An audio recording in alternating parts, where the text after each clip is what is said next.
Hi, everybody. Let's have an instant reaction off the Nuggets' 132-126 win over the Lakers. If you're the Lakers, I think you have to feel pretty good. And I'll get to the Nuggets in a second. But Denver was about as good as a basketball team can be in the first half. Jokic put on a first quarter that was like a skills competition. They hit everything. Their passing, their energy, they outworked the Lakers. They dominated the boards.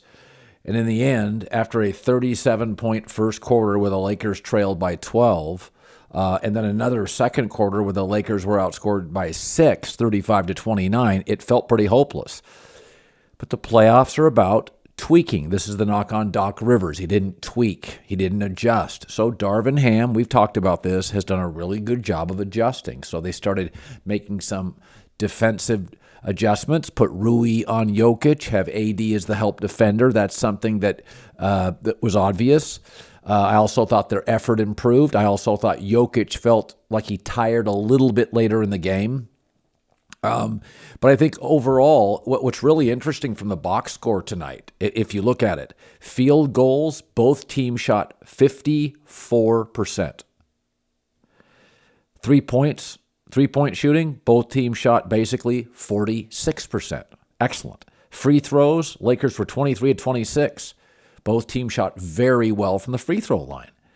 The difference in the game, assists were even, steals were even, turnovers were low, points in the paint, both had 50. The big advantage was rebounds. The Lakers were out-rebounded badly, 47-30. And I think one of the things that's pretty remarkable about what the Warriors have done was small ball, its speed and pacing, and three-point shooting. But I remember a conversation, and Denver's really big. Michael Porter's 6'10", Gordon's 6'9". Jokic is huge. Even KCP, 6'5.5", is a tall guard. They're just a big, long team. And Mark Warkentine, the late Mark Warkentine, used to coach basketball and assistant at UNLV, then was a GM around the league, worked for the Knicks, Blazers. He used to talk about length all the time. And I remember one time we had a conversation about the Bulls teams with Pippen and Jordan. And he was talking about between, Kukoc and Rodman and Harper and Jordan and Pippen and Luke Longley's. They always had so much length. Their bigs, like Cartwright, weren't dominant, but they were long.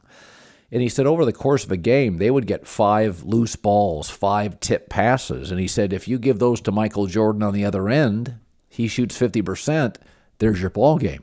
He goes, how many games did the Bulls win by 4, 6, 7 points? Their length was so significant. And it's amazing the Warriors put up this dynasty where, once Kevin Durant left and pre-Kevin Durant, they were never a terribly long team. So you don't get the freebies underneath. You don't get the pass deflections, the tip balls, the tip passes. Denver lived off those in the first half, their length and hustle points.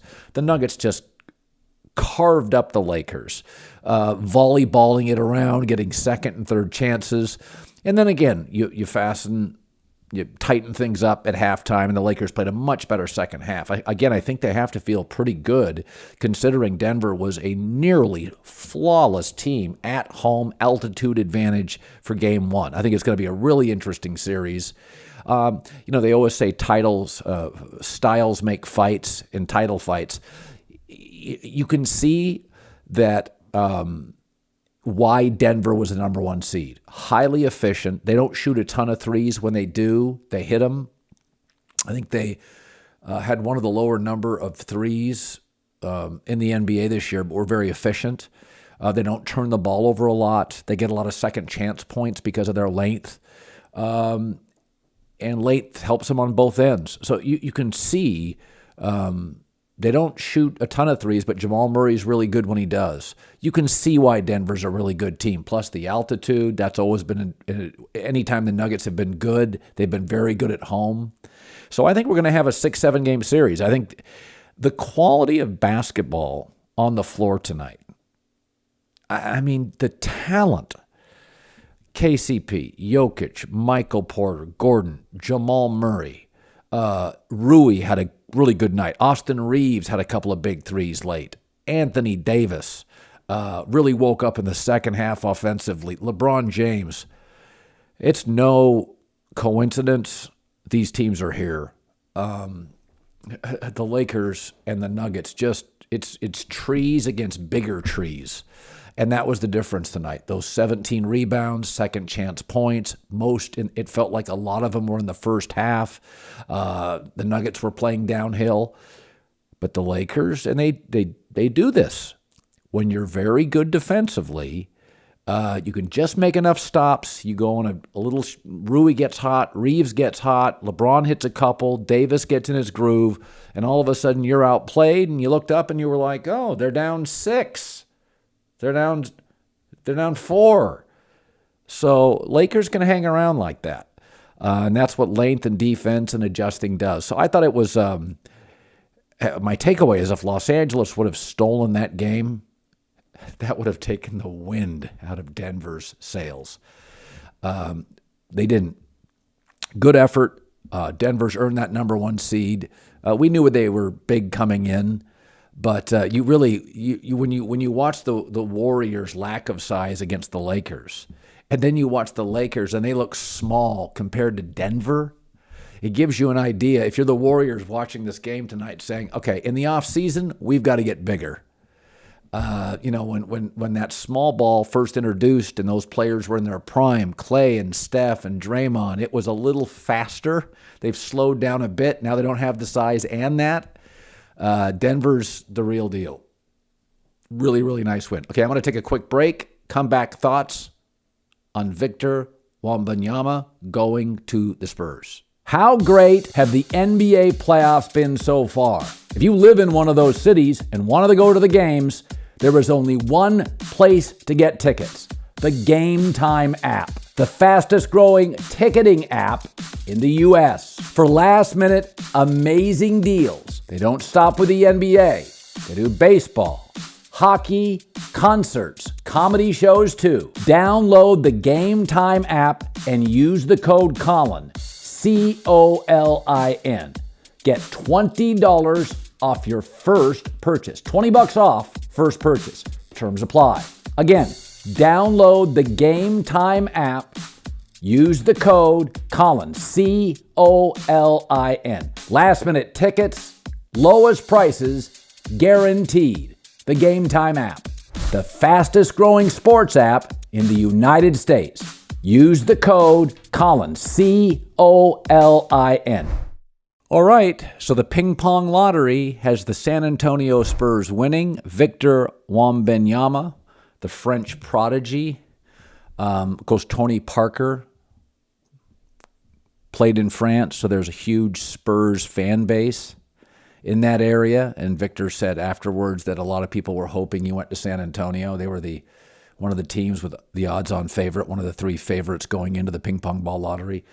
Listen, if you're going to go anywhere, my heart was rooting for the Portland Trail Blazers, who have had the worst string of luck of any professional sports franchise in America. Bill Walton was a brilliant college and pro basketball player, fell apart in Portland.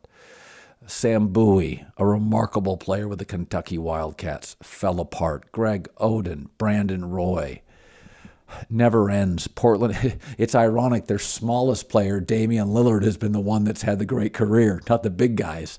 So I was kind of rooting for the Portland Trail Blazers to get a break. They are saying he's a better prospect than Magic Johnson and LeBron James. Let me push back a little bit on that. I think what made Magic so special, and he had a short career, but what has made LeBron special is their body type. I was watching LeBron, and he had that black pullover on before the game, warming up. He looks like a defensive end in the NFL.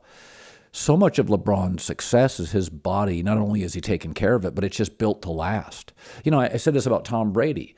I've stood around Tom Brady one time, and Tom Brady is 6'5", 230. Tom Brady's a big man. These small quarterbacks, the Tuas, the Kyler Murrays, they age fast. Brady is big and didn't get hit much. So Wembanyama is a very 7'3" and growing, very thin. That body type historically is not an 18-year body type. And to break LeBron James records, you're going to have to play for 18 years at least. Magic Johnson, body type, big, huge for a guard. A lot. Akeem Olajuwon. If you look at the players who have been great, Kareem Abdul-Jabbar. He didn't get hurt much in his career. Very strong player.